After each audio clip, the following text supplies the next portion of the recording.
स्वागत है आपका भीम न्यूज इंडिया, देश के सबसे प्रमुख और विश्वसनीय चैनल में। आप देख रहे हैं भीम न्यूज इंडिया। नमस्कार, मैं आपके साथ हूं। आइए जानते हैं आज की ताजा अपडेट्स। देश और दुनिया में क्या चल रहा है उसकी पूरी जानकारी लेकर हाजिर हैं। सबसे पहले बात करते हैं आज के मुख्य समाचार की। भीम न्यूज इंडिया देख रहे हैं आप विनय कुमार सिंघल के साथ। हिंद मजदूर सभा से संबंध। राजस्थान आंगनवाड़ी आशा सहयोगिनी वर्कर्स यूनियन के तत्वाधान में कोटा में आशा सहयोगिनियों की लंबित एवं जायज मांगों को लेकर एक विशाल रैली और आम सभा द्वारा प्रदर्शन आयोजित किया गया। इस कार्यक्रम का नेतृत्व यूनियन की संरक्षक सुश्री चंपा वर्मा द्वारा किया गया।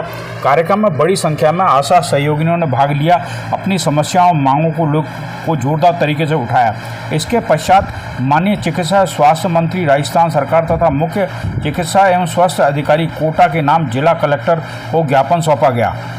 यूनियन द्वारा प्रस्तुत मांगों में आशा सहयोगिनियों के मानदेय एवं प्रोत्साहन राशि का समय पर भुगतान, वर्ष 2026 के बजट में घोषित 10% मानदेय वृद्धि का शीघ्र क्रियान्वयन, योग्यता एवं अनुभव के आधार पर पदोन्नति, अतिरिक्त कार्यों के बोझ को कम करना, प्रोत्साहन राशि में वृद्धि, आशा सॉफ्ट भुगतान प्रणाली में सुधार, कार्य हेतु आधुनिक उपकरण उपलब्ध कराना, बैठने की व्यवस्था, सेवानिवृत्ति लाभ, सेवा अवधि में वृद्धि एवं संविदा स्थायी कर्मचारियों का दर्जा प्रदान करना।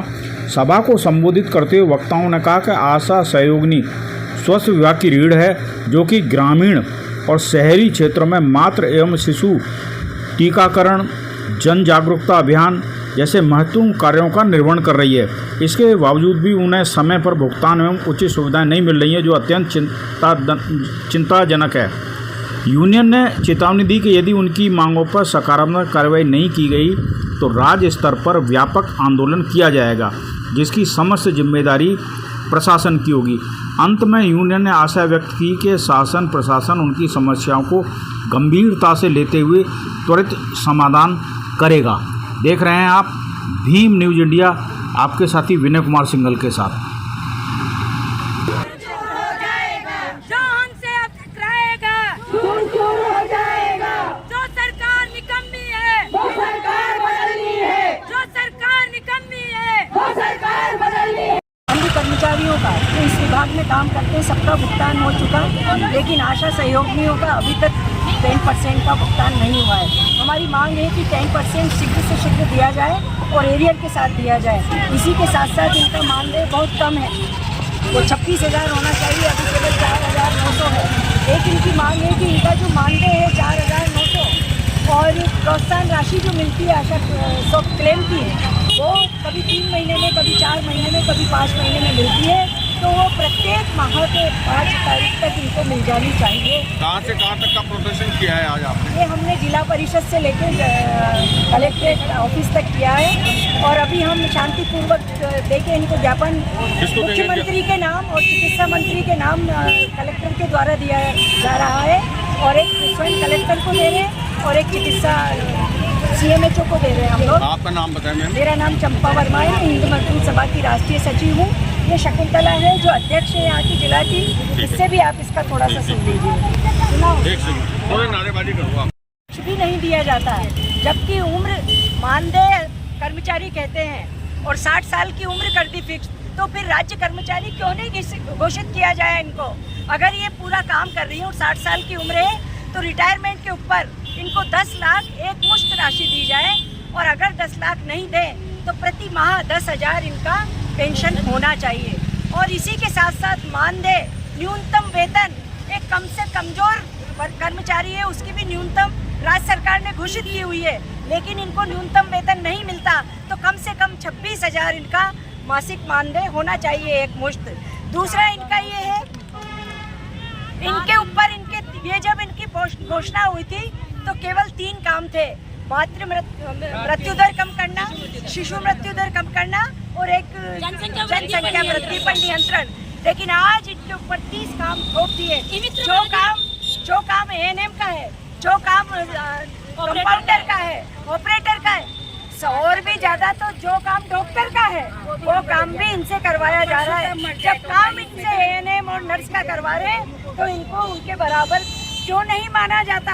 हमारी मांग है कि इनको राज्य कर्मचारी घोषित किया जाए, या संविदा के आधार पर 2022 का जो रूल है उसके तहत इनको इंक्लूड किया जाए। इसी के साथ साथ आप देख रहे हैं इनकी कलर जो है, हम ये नहीं कहते कि ये कलर खराब है, बहुत अच्छा कलर है, सम्मान का कलर है, पर ये बहुत सारे विभागों में भी है तो पता ही नहीं चलता कि ये आशा है या दूसरे विभाग की कर्मचारी है। तो कम से कम एक ऐसा इंडिकेशन तो हो कि हाँ ये आशा वर्कर है। अभी कोई कहेगा ये वो नर्स होगी, कोई कहेगा कोई कौन होगा, तो ये हमें कलर हमें चेंज चाहिए। इसी के साथ साथ इनको 600 रुपये दिया जाता है सिम के लिए। इनकी मांग है, कोरोना के पहले दिया जाता था, बीच में बंद कर दिया, अब इनकी मांग है कि पूरा काम ऐप पे कर दिया। 8वीं पास है, विधवा है, परित्यक्ता है और गरीब घर से है, और 8वीं और 10वीं पास इनकी ये महिलाएं हैं, क्या बड़े बड़े ऐप चला लेंगी? इनको ट्रेनिंग ही नहीं दी जाती और दी जाती है न मोबाइल दिया जाता है। हमारी मांग है कि इनको मोबाइल दिया जाए, सिम दी जाए और 1000 इनका, या तो सिम वो दे दें जो वही उसका भुगतान करें, या फिर 1000 कम से कम इनको महीने का देना चाहिए। इसी के साथ साथ इनका PF भी नहीं काटा जाता और इनको शीतकालीन और ग्रीष्मकालीन अवकाश वो दिया नहीं जाता। तो इनकी मांग है कि जिस तरह अन्य कर्मचारियों से उसका भुगतान कर दिया जाता है, अगर छुट्टी नहीं लेंगे तो 10 दिन का अतिरिक्त इनको भुगतान किया जाए, तो ग्रीष्मकालीन और शीतकालीन का इनको भुगतान किया जाए या फिर इनको अवकाश दिया जाए।